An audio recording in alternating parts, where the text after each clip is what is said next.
Hello and welcome to Conspiracy Boulder. You're not a boulder, you're a rock!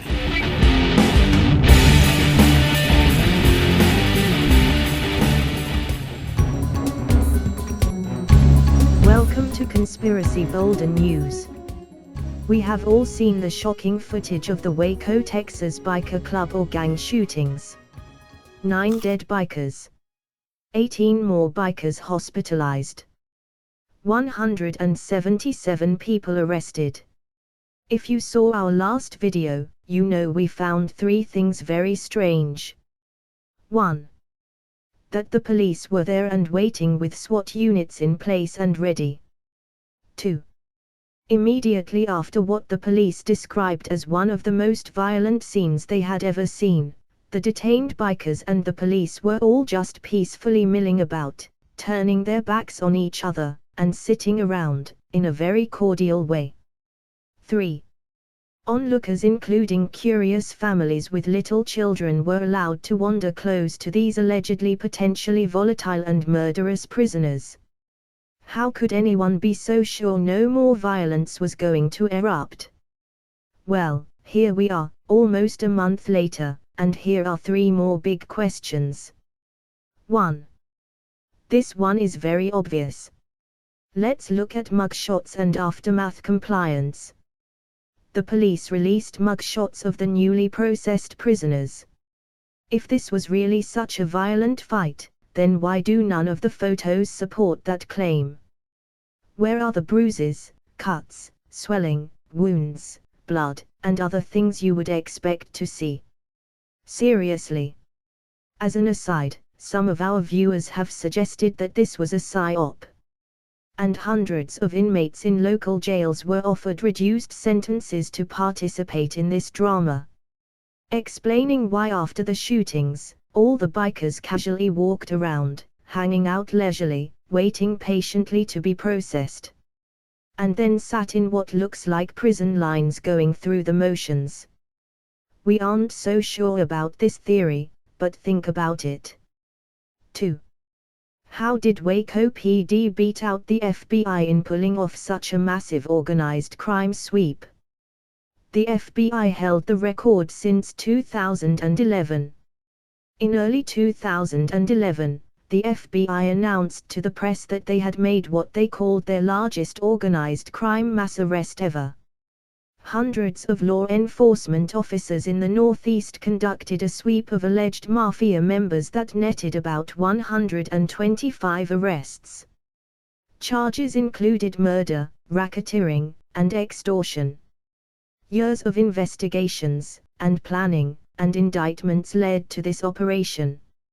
So it took the FBI years to put together a 125-person organized crime arrest sweep. Yet, we are supposed to believe that in several minutes, with no long investigation, not much apparent preparation, and no indictments, Waco PD stumbles into a record-breaking opportunity and outdoes the FBI, by netting 177 in an organized crime mass arrest. Seriously. Think about it. 3. Not one biker has yet been charged directly with any of the 9 deaths. What's up with that? And where is the outrage that so many people were arrested and charged with first-degree felonies, engaging in organized crime, without probable cause? Just because they ride motorcycles and were in the area. Pathetic. What if you were in the area? And you liked leather vests? What if your family was in the area? And then to hold each biker on an outrageous $1 million bond. Even the violent rioter that was videotaped destroying police cars in Baltimore got only half that amount.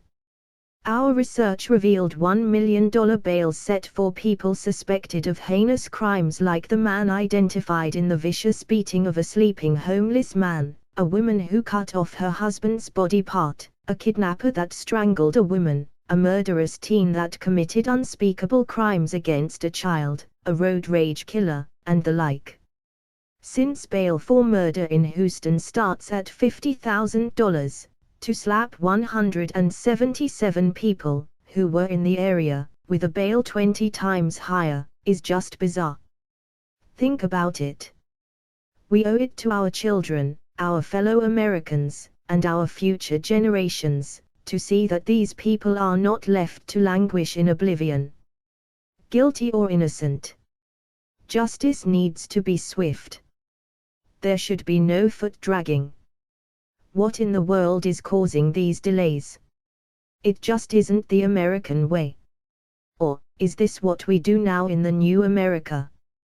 Do we arrest everyone in the vicinity of a crime scene, who are dressed a certain way, and then throw away the key? Is that what profiling is? Don't the guilty have to be charged and the innocent allowed to walk free? What is taking so long? Isn't this more along the lines of what happens in certain third world countries? The ones they make nightmare movies about. Isn't this why Washington and Jefferson and Franklin and the Minutemen threw the British out? What in the world is happening? Time may tell what went on here in Waco, Texas, but it sure is starting to look much more suspicious than the innocent breaking up of an alleged biker war. That dog don't hunt. Conspiracy Boulder News will return after this break.